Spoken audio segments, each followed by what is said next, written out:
안녕하세요. 뚜띠빵빵입니다. 네, 오늘 같이 떠나볼 나라는 체코고요. 체코에서 우리가 빼놓을 수 없는 음악가가 두 명 있는데 그 중에 드보르작을 먼저 만나보도록 하겠습니다. 어, 저희 뚜띠빵빵은 음악으로 떠나는 어, 세계 문화여행입니다. 그래서 이렇게 신나는 특강 저희 그 사이트에 저희가 학부모 안내문 있는 거 아시죠? 다운받으시면 요 내용이 있습니다. 그래서 음악으로 떠나는 세계문화여행, 작곡가와 그 나라의 문화를 통해 음악을 포함한 다양한 분야의 폭넓은 지식, 배경 지식과 정보, 문화적 감수성을 배움으로써 공교육에서 중요하게 여기는 6가지 핵심 역량을 발달시킬 수 있습니다. 라고 되어 있는데 이 6가지 핵심 역량에는 자기관리 역량, 지식정보 처리 역량, 창의적 사고 역량, 심미적 감성 역량, 이런 것들이 있습니다. 그래서, 저희가 컨텐츠 안에 다양한 시각으로 다양하게 아이들한테 제공할 수 있는 그런 내용들을 꽉꽉 눌러 담아서, 네, 컨텐츠를 개발하고 있습니다. 자, 그러면 우리 체코를 갈 텐데요. 미리 이렇게 다운 받으셔서 프린트를 하셔서 저랑 같이 그 영상을 보시면서 내용을 같이 보시면 훨씬 도움이 되실 겁니다. 미리 다운 받아서 준비해 주세요. 자, 체코 하면 이렇게 옆에 저희가 지도가 있어요. 이 지도에 보면 오스트리아, 독일, 프랑스, 이탈리아, 영국 다 뭡니까? 우리가 뚜띠빵빵해서 같이 여행을 떠났던 그런 나라들입니다. 그래서 주변 국가에 대해서도 저희가 같이 표시를 해놨으니까 한 번쯤 이렇게 짚어보시는 것도 좋을 것 같습니다. 자, 체코에서 너무너무 유명한 이게 건축물이라고 하긴 뭐하고 어쨌든 시계입니다. 시계. 하늘의 움직임을 담은 천문시계 오를로입니다. 자, 내용을 같이 볼게요. 1410년 프라하 시청의 요청으로 시계공인 미쿨라스와 하누시, 수학자 얀 신델이 합작하여 만들었다고 해요. 완성된 시계가 너무 아름다워서 당시 관람으로 온 귀족들이 하누시에게 우리나라 시계, 우리나라에도 저렇게 똑같이 더 멋있는 시계를 만들어줘 라고 막 요청이 쇄도했대요. 그러자 체코의 프라하 시위에서 이걸 알았어요. 아니, 다른 나라에도 이게 있으면 안 되지. 이래서 몰래 새벽에 장정, 큰 이제 몸집 좋은 아저씨 5명을 그 하누시 집으로 보내요. 몰래 보내서 양팔과 양다리를 묶었어요. 어떡해. 그리고 불에 달군 인두로 시계공에 눈을 그만 찢었대요. 어떡해. 앞이 안 보여야 만들 수가 없잖아요. 너무 가슴이 아프다. 그죠? 이후 슬픈 마음을 안고 마지막으로 이제 하늘 씨가 이제 시계탑에 막 이렇게 올라갔어요. 내가 만든 그 시계탑을 만들어 이렇게 만져보려고 올라갔는데 그때 시계의 작동이 멈췄대요. 시계도 그 하늘 씨야 슬픈 마음을 알았나 봐요. 자, 이게 다시 움직이기 시작한 건 1860년 400년이 지난 뒤였다고 전해집니다. 선생님께서 이걸 아이들한테 읽어주실 때 스토리처럼 읽어주셨으면 좋겠어요. 책 읽듯이 1410년 프라하 시청의 요청으로 이렇게 읽지 마시고요. 이제 내용이 많이 어렵지 않으니까. 그리고 아이들이 한 단락씩 돌아가면서 읽어도 좋고, 그래서 아이들이 이 문장을 그리고 이 단락을 읽고 난 다음에 선생님이 중간중간에 한번 질문을 해보세요. 시계공이 누구였지? 인두로 눈이 찢어진 너무 불쌍한 시계공이 누구였어요? 하늘씨, 그렇죠. 네네. 그런 건 여기 문제가 없거든요. 근데 선생님이 아이들이 중간중간에 이걸 잘 이해하고 있는지. 그래서 저희 이 뚜띠빵빵을 하면 문해력도 같이 많이 도움을 받을 수 있거든요. 그럴 수 있는 컨텐츠예요. 그래서 저희가 여기다가 아주 간단하게 쓸 수 있는 내용들, 그리고 어떻게 보면 문장이 길지 않잖아요. 그래서 아이들이 읽고 그거를 뭔가 선생님들하고 이제 이야기 나누는 거에 큰 문제가 없어요. 그래서 한 번쯤은 꼭 그렇게 하셨으면 좋겠어요. 이 차시를 매번 다 그렇게 하실 수는 없을 수 있어요. 이게 4장을. 그렇지만 그 중에서 뭐 드보르작을 할 때라든가 아니면 이렇게 오를로이를 할 때라든가 네, 한 페이지 이쪽을 만드실 때 한 번이라도 그렇게 아이가 스스로 목소리를 내고 읽을 수 있게 해주세요. 이게 나중에 문장을 이해하는데 굉장히 도움이 많이 된답니다. 그래서 독서에도 도움이 많이 된다고 하니까 꼭 해보시기 바랍니다. 그래서 여기 영상을 저희가 넣어놨어요. 영상을 잠깐 같이 볼게요. 여기에 보면 영상에서도 아마 이 이야기가 나올 건데 위에는 이제 시계와 밑에 시계가 좀 달라요. 영상에서 한번 같이 확인해 보도록 하겠습니다.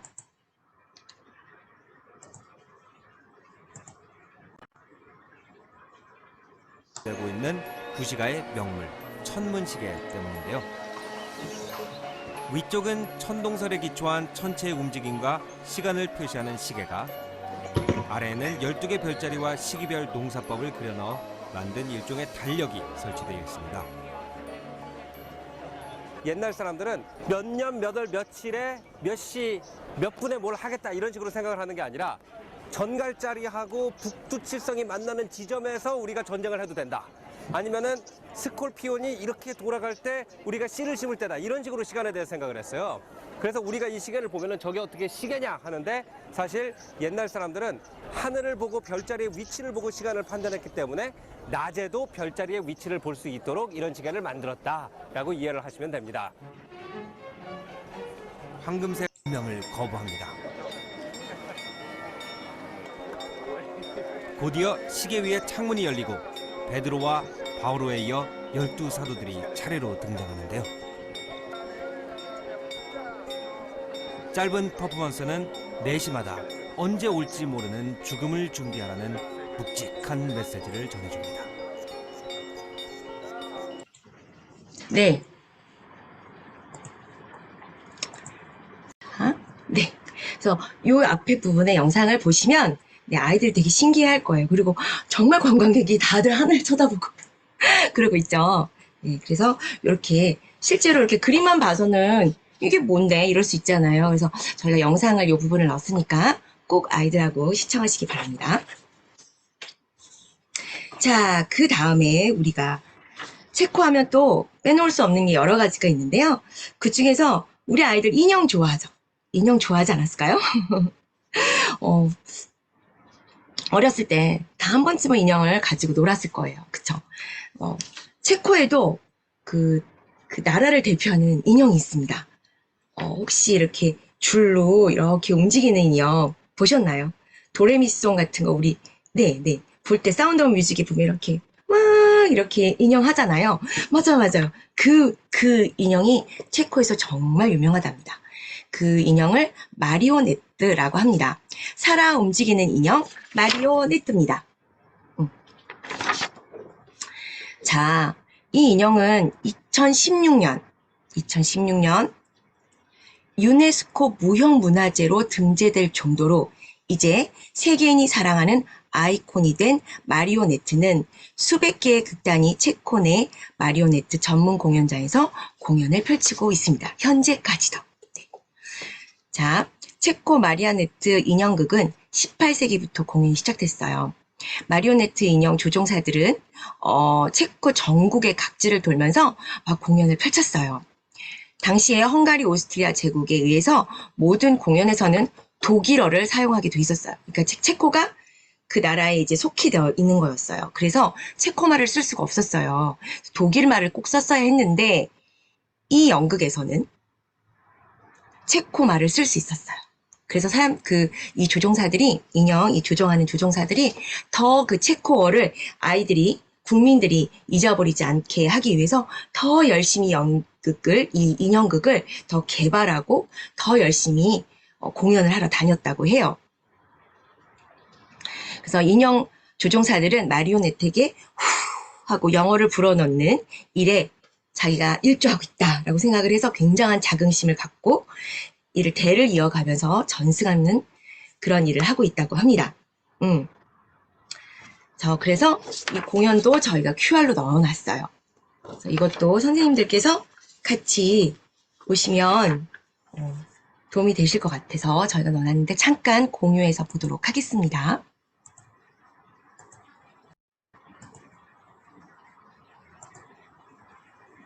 여기가 전용 극장이에요. 공연장을 찾았다. 이렇게 사람들이 있고요. 자, 공연하는 거 보여드릴게요.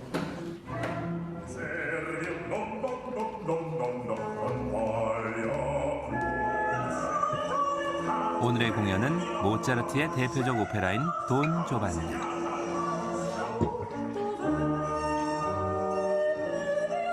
체코어로 진행돼서 내용 이해를 위해서는 사전 공부가 필수다. 그래도 역동적인 인형의 움직임만 보는 것만으로도 눈이 즐겁다. 이제 무대 뒤로 가는 예약이 거예요. 끝나고 극장 측의 배려로 무대 뒤를 찾았다. 저렇게 사람들이 움직이는 걸 볼 수 있죠. 아이들한테도. 네.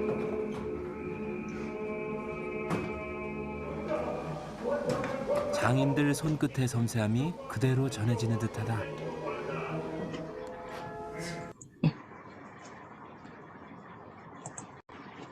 네. 그래서 이렇게 아이들한테 영상을 보여주면서 이거 하고 얘기하면 훨씬 아이들이 빠르게 이해를 할 수 있기 때문에 영상을 꼭 넣어드리니까요. 진행을 하시면서 꼭 QR로 영상 아이들한테 시청할 수 있도록 해주시기 바랍니다. 자, 그 다음에 이제 드디어 체코에 대한 되게 뭐라 그러죠? 유명한 것들에 대해서 알아봤고요. 이제는 음악가를 알아봐야 되겠죠. 자, 안토닌 드보르작입니다. 자, 이 안톤 드보르작은 체코의 정육점의 첫째 아들로 태어났어요. 국민 악파의 대명으로 불려지는 작곡가 중에 이제 한 명이잖아요. 그죠?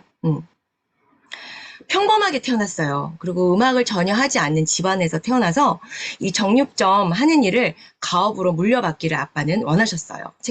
드보르작의 아버님은. 그런데 이제 이 드보르작이 음악에 재능이 있는 거를 알고 주변에 그 지인들하고 친척들이 얘를 음악으로 더 키웠으면 좋겠다 해서 지원을 받고 이제 프라하의 오르간 학교를 다닐 수 있었고 공부를 할 수 있었어요. 이제 드보르작이 좋아했던 악기가 있는데 비올라를 좋아했습니다. 그래서 비올라로 레슨도 하고 비올라 연주자로 오케스트라의 단원이 되기도 합니다.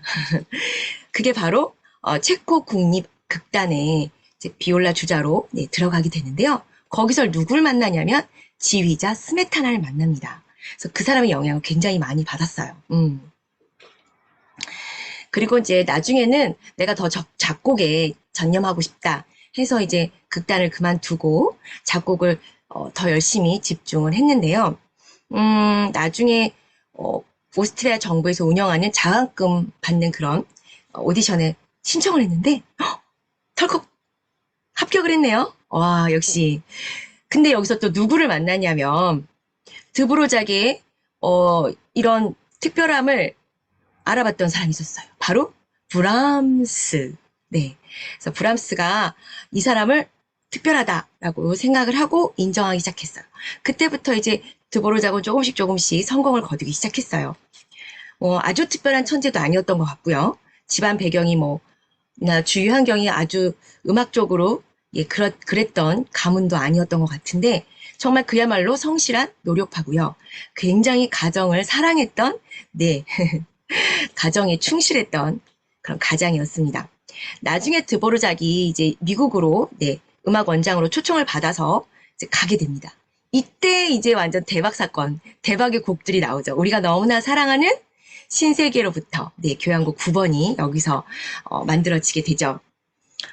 미국에서 약 한 4년 정도 생활을 하면서 흑인 음악 그리고 거기 그 나라의 민속 음악에 대해서 굉장히 인정하고 그걸 배우려고 노력을 많이 했어요. 그리고 본인의 음악에도 조금씩 녹여 놓았습니다. 물론 나중에 이 사람이 이 프라하에서 그 안정적인 그 생활을 포기 못하고 난 미국 안 갈래. 거기 내가 어쩔 줄 알고 가. 했으면 아마 우리가 지금 들을 수 없는 노래들이 엄청 많았겠죠. 근데 도전을 한 거죠. 그래! 그러고 간 거예요. 가서 세상에 이런 신세계가 있어. 정말, 정말 신세계. New World. 그래서 만들어진 노래입니다. 나중에는 교편을 잡고 이제 프라하로 돌아와서 평생을 존경받는 그런 인물로 잘 살다가 네, 인생을 이제 마감을 했는데요. 젊어서도 네, 큰 무리 없이 네, 물론 조금 초년에는 가난해서 조금 힘들긴 했지만 그래도 굉장히 가정도 행복했고 그 다음에 물론 아이를 세 자녀를 좀 잃긴 했지만 그래도 가정으로 행복했고 명예도 얻었고 돈도 얻었고 했던 네, 작곡가 흔하지 않잖아요 저희 클래식 쪽은. 근데 그런 작곡가 중에 한 명입니다. 근데 이 드보르작이 굉장히 좋아했던 게 하나 있습니다. 정말 덕후? 요즘 말로 하면 덕후? 뭐 덕질한다고 하는데 그렇게 매니아였던 게 있어요. 바로 기차입니다. 기차를 사랑한 음악가 드보르작입니다. 오늘 그 이야기를 중심으로 해서 선생님들하고 한번 이 뚜띠빵빵을 한번 꾸며보려고 합니다. 이 페이지입니다. 드보르작은 증기기관차의 열렬한 팬이었어요. 1849년 처음으로 철도가 그가 사는 마을까지 개통되었을 때 8살 드보르작은 힘차게 달려가는 증기기관차의 모습을 보기 위해서 도착 시간이 되면 막 가는 거예요. 우리 동네를 지나갈 때가 됐어. 그러면 거기 앞에 앉아서 그 기차를 가는 거 하염없이 봤다고 합니다. 기차에 대한 드보르작의 관심이 어느 정도였냐면 한 가지 에피소드를 들려드릴게요. 늘 기차가 지나가는 소리에 귀를 기울였던 그가 어느 날 평소와 다른 푸푸이 기적 소리가 평소랑 좀 달랐던 거예요. 이상하다. 내가 평소에 듣던 그 기차 기적 소리가 아닌데? 그러고는 철도청에 연락을 한 거예요. 그리고는 뭔가 이상해요. 기차가 이상해요. 라고 얘기를 한 거예요. 근데 진짜로 결함을 발견했대요. 대박이죠. 기차 푸푸 기적 소리만 듣고. 그래서 결과적으로 철도 사고를 예방한 드보르작에게 감사를 표했다고 합니다. 음악가라서 귀가 더 예민했던 걸까요? 네. 이 사람이 뭐라고까지 얘기를 했냐면 진짜 기차를 내게 준다면 이제까지 쓴 내 작품을 모두 줘도 나는 기차를 가질 건데 괜찮은데 나 바꿀 수 있는데 라고 혼자 중얼거릴 만큼 그렇게 기차를 사랑했고요. 기차의 시간표 또 다 외울 정도로 달달달달 외울 정도로 그렇게 좋아했다고 해요. 그래서 그 기차에 막 이렇게 철도에 지나가는 소리, 바퀴 소리, 기적 소리, 그리고 뭐 천천히 들어올 때 소리, 빨리 지나갈 때 소리. 그래서 기차를 타고 여행을 갔다가 이제 도착해서 내릴 때가 되면 나 내리기 싫어요. 조금만 더 타면 좋겠어요. 그러고 막 안 내리려고 하기도 했다고 해요. 그래서 드보르작의 기차 사랑은 심지어 음악에도 고스란히 담겨 있습니다. 드보르작의 대표적인 곡 유머레스크.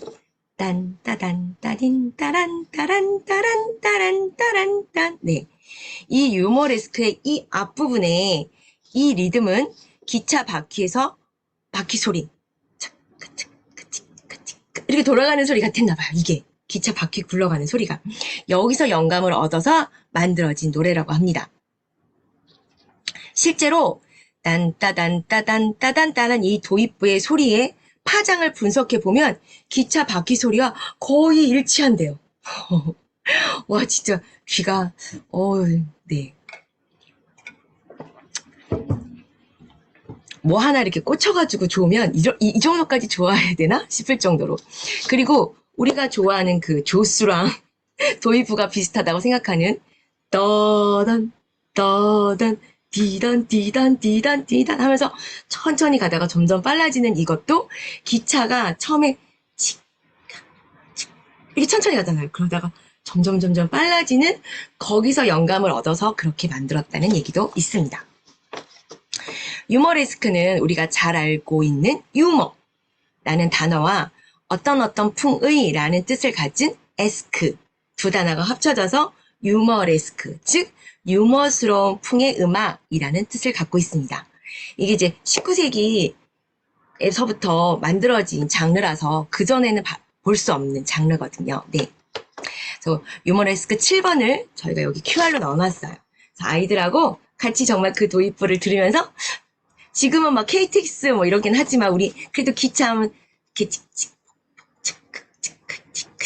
가는 그 기차를 생각하면서 한번 들어보면 정말 저는 그렇게 들으니까 또 그게 맞는 것 같기도 하고 그렇더라고요. 같이 이렇게 또 같이 생각하면서 듣는 재미있는 시간이 되셨으면 좋겠습니다. 자, 그 다음에 체코에서 또 빼놓을 수 없는 아티스트가 있습니다. 이 사람도 젊었을 때 정말 돈방석에 앉았던 명예를 한 몸에 받았던 존경도 사랑도 한 몸에 받았던 아티스트가 있는데 이 사람은 음악이 아니라 미술입니다. 미술에 프라하의 별이라는 그런 별명까지 갖게 된 알폰스 무하입니다. 알폰스 무하? 알폰스 무하가 누구지? 이러실 수 있는데 혹시 요렇게 생긴 풍 보셨나요? 이거 혹시 타로 좀 보셨나요? 아니면 약간 요런 풍의 무슨 캔디 케이스 이런 거 혹시 비스켓 케이스 보신 적 있나요? 네, 이거 요런 그림으로 된 것들, 달력들 이런 것도 굉장히 많았거든요. 네, 한 번쯤은 보셨을 거예요. 지금 이 알폰스 무하의 전시가 진행되고 있어요. 2023년 알폰스 무하 The Golden Age는 8월 31일 얼마 안 남았네요. 저희 이제 롯데백화점 본점에서 하고 있고 또 하나는 알폰스 무하 Emotion in Seoul이라고 해서 이건 10월 30일까지 조금 시간이 있죠. 10월 30일까지 동대문 디자인 플라자에서 전시를 하고 있어요. 그러니까 요거 보시고 저희랑 같이 공부하고 난 다음에 한번 기회가 있으시면 서울로 나들이를 한번 잡으셔가지고요. 이런 공연 전시도 같이 보실 수 있으면 좋겠습니다. 자, 이 무하는요, 어렸을 때 음악에 재능이 있었대요. 음악에 재능이 있었던 이 알폰스 무하는 덕분에 어떤 수도원의 합창단으로 들어가서 공부를 할 수 있었어요. 이 무하도 이렇게 형편이 좋지 않아서 막 이렇게 공부할 수 있는 상황은 아니었거든요. 근데 이제 합창단으로 이제 수도원에 들어가면서 공부를 할 수 있게 됐죠. 근데 점점 크면서 무하가 나 미술에 재능이 있는 것 같아. 나 미술이 좋아. 라고 해서 프라하의 아카데미에 지원을 했는데 재능이 없어. 다른 직업을 해보세요. 라고 했답니다. 응? 그래서 그런 이야기를 들었지만 무하는 포기할 수가 없었어요. 그래서 어떤 또 극장에 그 세트 만드는 데 있죠. 옛날에는 이렇게 극장 세트를 다 그림으로 그리고 막 했잖아요. 만들고. 거기에 회사에 견습생으로 들어가서 기술과 예술을 이제 어깨 넘어서 배우기 시작을 했죠. 그리고 나중에는 스스로 자신만의 독특한 예술 세계에 대해서 고민을 합니다. 이제 이런 무하한테 역사적으로 굉장히 인생에서 놓칠 수 없는 사건이 하나 생깁니다. 자, 그 이야기를 여기서 같이 다뤄봤습니다. 같이 보실까요? 알폰스 무하는 체코 국민들이 가장 사랑하는 화가랍니다. 그래서 체코 국민들은 그에게 프라하의 별이라는 별명을 붙여주었어요. 정말 아름답고 멋진 별명 아닌가요? 무하의 34세 크리스마스는 그의 인생에 있어서 가장 중요한 날로 기록된 거예요. 어떤 일이 있었냐면 사람들이 다 이제 크리스마스 시즌이니까 다 이제 크리스마스 연휴를 떠났겠죠. 근데 무하는 갈 곳도 없고 돈이나 더 벌어야 되겠다 라고 생각해서 그 인쇄소에서 일을 하고 있었는데 남았어요. 그래서 이제 남아서 이제 인쇄소에서 교정 보는 일도 하고 막 이렇게 일을 하고 있었는데 그 인쇄소에 당시 프랑스 최고 인기 배우였던 사라 베르나르. 누구라고요? 사라 베르나르. 자, 정말 중요한 두 인물입니다. 네. 이 베르나르가 이제 자기가 이제 주연으로 맡고 있는 연극 지스몬다에 이제 포스터가 필요했어요. 근데 이 포스터를 급하게 맡겨야 되는데 이제 크리스마스 시즌이고 막 연휴니까 맡길 곳이 없었던 거예요. 그래가지고 어떻게 하자고 막 급하게 그러고 있었는데 마침 거기 무하가 인쇄소의 문을 열고 있었잖아요. 얼마나 좋아요. 그쵸? 그래서 그걸 맡긴 거예요. 그래서, 무아가 이걸 어떻게 포스터로 만들지? 하고 생각을 하다가, 바로 이거야. 라고 만든 게 대박이 납니다. 2m짜리, 보통은 1m짜리, 많이 커야 1m였다고 해요. 근데 그 1m를 정말 전신처럼, 2m면 정말 크잖아요. 농구 선수들만큼 커야 되는 거잖아요. 그래서 이제 두 개를 이렇게 이어 붙여가지고요. 포스터를 만들었다고 해요. 그래서 여기 옆에 그림에 여기 조그맣게 이렇게 길게 있는 게 바로 그 포스터입니다. 이제 이게 완성이 돼서 1월 1일 파리탑 광고탑에 딱 쫙 붙자마자 엄청난 화제를 불러일으켰고요. 무아는 당대 최고 스타 사라 베르나르와 6년이나 독점 계약을 맺었다고 합니다. 그래서 무명의 신의 화가는 갑자기 하루아침에 일약 스타덤에 오르고 다양한 상업 광고 포스터들을 만들기 시작했어요. 그래서 요즘으로 따지면 CF 감독인 거죠. 네네. 여기 보면 이제 문제가 있어요. 다른 챕터에 있는 문제는 그렇게 어렵지 않은데 요거 한번 우리 선생님들이랑 같이 풀어볼까 해요. 무아는 향수, 쿠키, 초콜릿, 달력, 기타 등등 그때 진짜 온 모든 상품에 무아가 다 포스터를 만들었다고 해도 과언이 아닐 정도로 그렇게 판매되는 제품 광고 포스터를 많이 그렸는데 오늘날로 말하면 인기 있는 CF 감독이었던 셈이죠. 자, 왼쪽의 그림은 무아가 어떤 그림 제품의 광고 포스터를 만들었던 걸까요? 자, 이 그림입니다. 요 그림. 요거. 1번 분유, 2번 초콜릿, 3번 이유식, 4번 기저귀.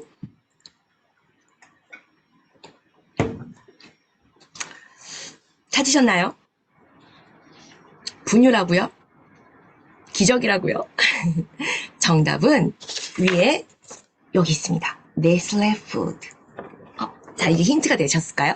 지금도 그 유명한 네슬레 푸드. 그러니까 뭐겠어요? 이 아이가 먹는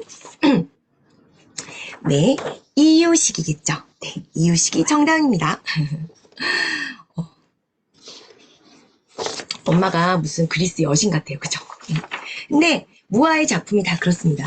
약간 이렇게 여신 같은 느낌이 나는 그림을 많이 그렸어요. 되게 이렇게 곡선으로 표현을 많이 했어요. 유려한 이렇게 곡선, 그리고 섬세한 대상들, 이렇게 대상을 잘 표현을 하고요. 그다음에 이 사람만의 독특한 그런 색감, 구성, 이런 것들이 주목을 받게 됐죠. 저희가 이거를 이제 이렇게 2장을 드릴 거예요. 그래서 이게 문고리 상품이라고 생각을 하고, 방에다 이렇게 문고리에다 거는 거 있죠?